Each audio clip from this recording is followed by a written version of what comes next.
Hi, welcome to Archaeversity online classes. In this lecture, I'm going to explain you how to calculate cost of equity using a dividend discount model. In my previous lecture, I explained you how to calculate cost of equity using capital asset pricing model. In a dividend discount model, we consider the expected dividend on a stock, then the stock price as well as the expected future growth rate.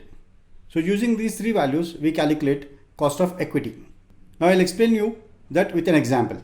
The equation we use to calculate cost of equity under dividend discount model is cost of equity. This equals to expected dividend, that is dividend at a time period or expected dividend, upon price of the stock plus growth rate.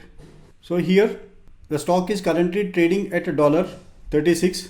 So your PO, that is a price or a current price, this is $36, and the expected dividend is $3, that is a dividend 1 that is expected.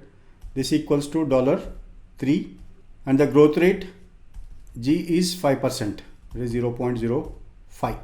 Now your cost of equity is 3 upon 36 plus 0.05.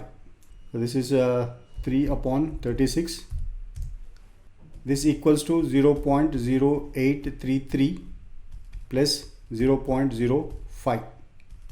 0.0833 plus 0.05.